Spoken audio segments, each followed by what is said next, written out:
Saya dibesarkan di Pasir Mas, Kelantan. Orang Kelantan lah. Anak sulung daripada 6 adik-beradik.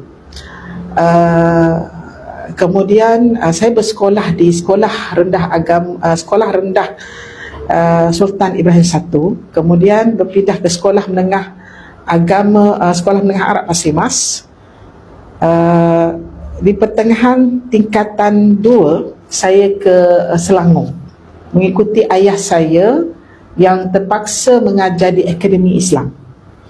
Jadi ayah tercinta telah menghantar saya ke Sekolah Agama Menengah Tinggi Syamuddin Kelang. Di situlah bermulanya episod pencarian ilmu saya yang lebih serius, di mana pihak sekolah telah memilih saya mewakili sekolah sebagai untuk syarahan bahasa Arab. Saya ingat 3 tahun berturut-turut, dan 3 tahun itulah saya menang syarahan itu sehinggalah ke peringkat negeri. Saya pun tidak tahu kenapa saya menang. Ya, jadi bermula daripada situ, dia memberi satu impak kepada diri kita untuk mencari asal usul sebagai seorang manusia yang mana disebut oleh Al-Quran. Sehinggalah saya masuk ke Universiti Islam Antarabangsa. Kita memilih ulumul wahyi lah, dan ada takhasus bahasa Arab di situ. Jadi saya mengikuti bahasa Arab di situ. Ketika di universiti, saya seorang yang aktif. Ya, ada kawan-kawan kita lah yang boleh sebutlah macam mana aktifnya kita kan. Kita antara kawan-kawan yang sama-sama meeting dan sebagainya. Saya ingat ketika di matrik itu, saya pegang beberapa jawatan penting lah. Antaranya Presiden College, Presiden Society Arabic Quranic Studies, dan kita juga banyaklah aktiviti. Kita jadi sekretari, bendahari dan sebagainya ketika di peringkat matrik. Apabila di peringkat universiti, peringkat BA, kami berpindah ke Petaling Jaya. Sebelum itu di Lembah Pantai.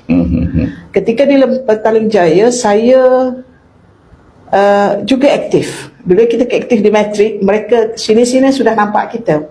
Jadi bila aktif di Petaling Jaya itu, saya aktif juga, tapi saya sudah kurangkan kerana saya ingin menjaga CGPA.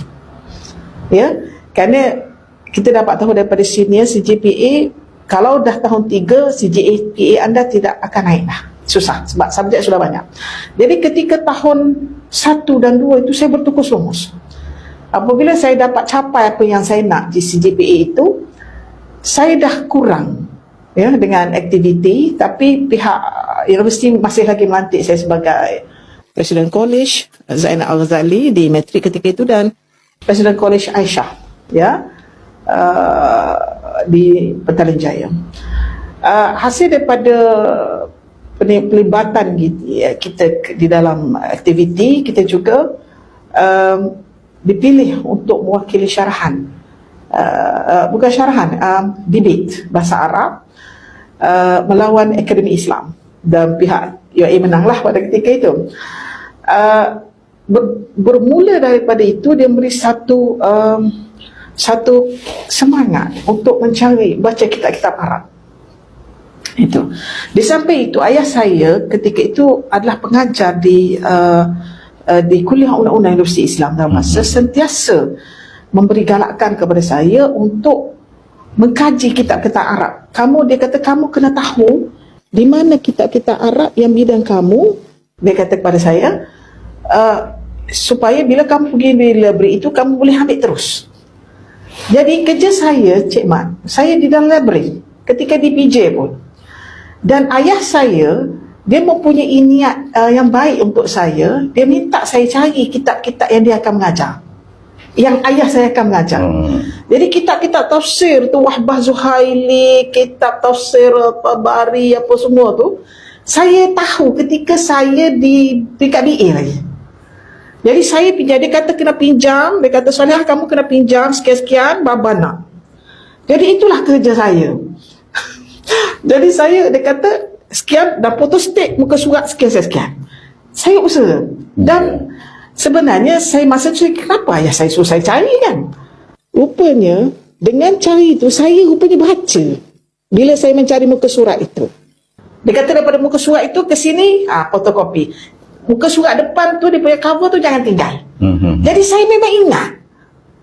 Kan kalau di library itu dia ada bahagian, ni bahagian language tingkat 4, tingkat 3 bahagian law, tingkat tu bahagian political science dan sebagainya. Jadi saya ingat untuk tingkat 4 dan tingkat 5, tingkat 3 itu, bahagian law itu. Ya. Bermula daripada situ, saya mudah buat assignment untuk subjek saya. Dan di library pada waktu itu, dia tak banyak kitab, dia hanya ada 1 atau 2 kopi. Siapa yang cepat saja akan dapat. Jadi kita bila dapat je assignment daripada lecturer, saya dah tahu dah assignment ni, bukunya dekat sini. Lepas je kelas terus pergi library. Itu. Jadi bila ada usaha begitu, dia mendekatkan diri kita dengan lecturer. Bila tak faham, pergi terus tanya. Itu cerita. Dan hasil daripada itu, kita dapat markah yang bagus. Ya, Cik Lan, Cik Mat. Sesudah itu, saya meneruskan master degree. Master degree saya dalam Arabic as second language.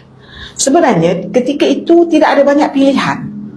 Saya ingin membuat grammar, nahu. Tapi kita nak cepat masa dan sebagainya. Saya kata tak apalah. Yang penting saya dapat master. Saya nak buat PhD tu. Saya mencari satu topik PhD yang heavy sebenarnya.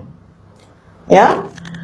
Universiti ingin menghantar saya ke, saya sudah mendapat tawaran sebenarnya di Jordan, di Mesir, semua kan. Tetapi saya tidak pergi. Dan saya ingat lagi arwah Prof. Kamal Hassan. So lah, you should go to overseas, dia kata. To Arab country.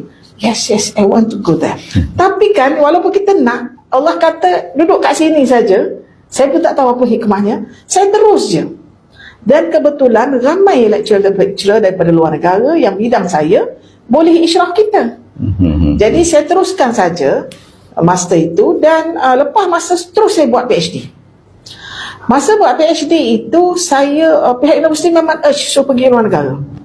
Sama ada yang pergi je luar negara, negara orang putih ke, negara barat ke, negara Arab ke. Saya kata saya nak pergi. Tetapi sebelum saya pergi, saya tanya dulu orang. Kalau orang tanya semua lecturer yang luar negara ni, macam mana, boleh tak saya nak buat tajuk ini? Saya ni, Cik Mat, saya nak buat tajuk yang saya nak buat. Bukan orang bagi tajuk kat saya. Jadi pilihan yang saya buat ialah Nazaratul Amal fi Nahw al-Arabi Dirasah Tahliliyah wa Naqliyah. Dalam English dia kata government binding theory. Government binding theory in Arabic grammar. Critical, analytical and critical study.